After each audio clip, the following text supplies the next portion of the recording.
You know how it is, right? So much of our day is just autopilot.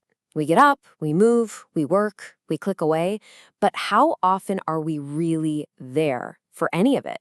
It's like we're walking, but our mind is already at the destination, or maybe a million miles away. But what if that didn't have to be the case? What if every single tiny movement, from taking one step to just opening your hand, held the key to a more focused, a more intentional, maybe even a prophetic way of living? What if your very next step could actually change the entire landscape of your mind? Now, I know that sounds pretty out there, but this isn't some new age idea. It's actually rooted in some seriously deep wisdom. There's an ancient tradition that saw the simple act of walking not just as a way to get from point A to point B, but as a powerful kind of technology, a way to organize your thoughts, to calm your will, and to connect with a much deeper inner voice. Right, so let's get into it. This is not a modern fad. We're talking about a rich historical line of mystics and thinkers who literally developed the physical act of moving into a profound spiritual practice. See, this idea, it didn't just pop up out of nowhere. It actually evolved over centuries. It really started to gain steam back in the 13th century with the Zohar describing walking as this beautiful act that unifies the body and soul. At the same time, you had thinkers like Abu Lafia who turned it into a technique for prophecy. Fast forward to the 16th century, and the Aries saw it as a form of cosmic repair, like every single step could heal the world.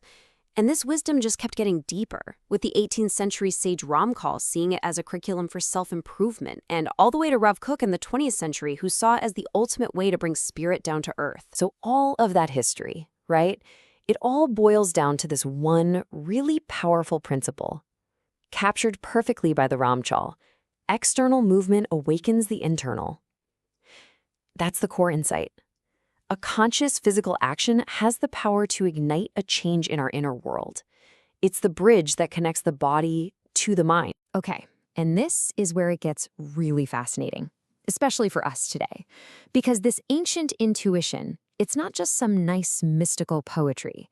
It's actually being backed up by modern neuroscience. Just check this out. On one side, you've got the ancient mystics talking about walking to unify body and soul. On the other, you've got today's scientists talking about how sensory motor feedback regulates the nervous system and boosts activity in the prefrontal cortex.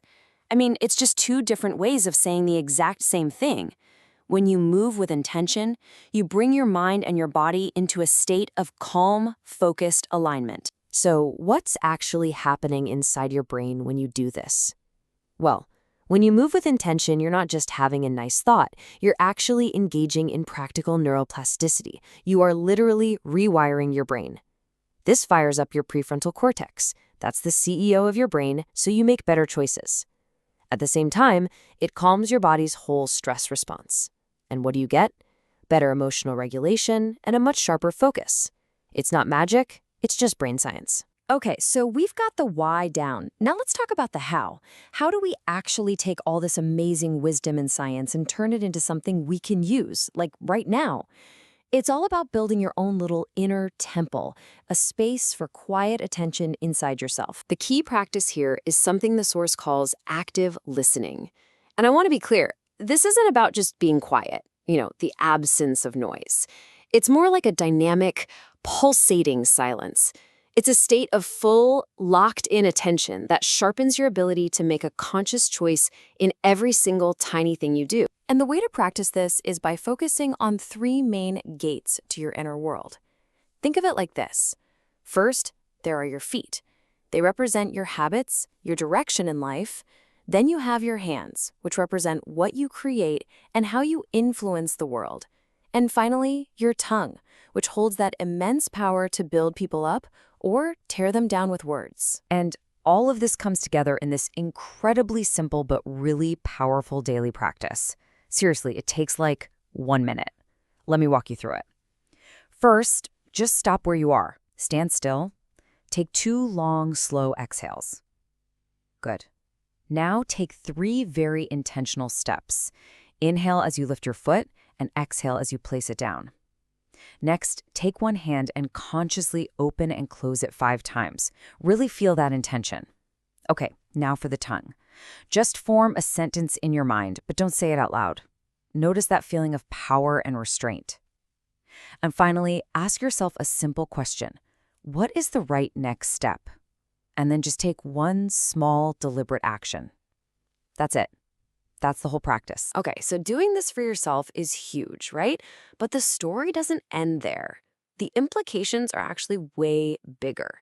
This ancient skill of conscious action, it's not just some self-help trick anymore. It's becoming, frankly, an ethical necessity in the world we live in today. There's this amazing ancient metaphor that talks about an age when the sun emerges from its sheath. What that means is a time of this raw, unfiltered light. A light that can heal you if you're ready for it, but it can burn you if you're not. I mean, does that not sound exactly like our world today? An age of unfiltered information, instant connection, radical transparency. And this chart really drives it home. Think about it. Back in, say, 1825, the impact of what one person did was pretty small, right? Then you get to 1995, the early internet, and that impact gets bigger. But today, oh man, today a single click, a single post, it's amplified exponentially. It can literally create waves around the globe in a heartbeat. And that's the whole point, because our tiniest actions can have these gigantic ripple effects. Being able to choose consciously, well, it's not a luxury anymore. It's not just for personal growth. It's an absolute must for navigating the world responsibly. So all of this, it brings us to one last really critical question. In a world where one thoughtless click can start a wildfire of hate, but one intentional click can literally save a life, where does our real power come from? Where does it truly lie? It lies in the pause. The pause before you take that step. The pause before you make that click. The pause before you say that word. It's in that tiny little space of active silence. That's where we find the wisdom, the clarity, and yeah, the power to make sure our next move is the right one.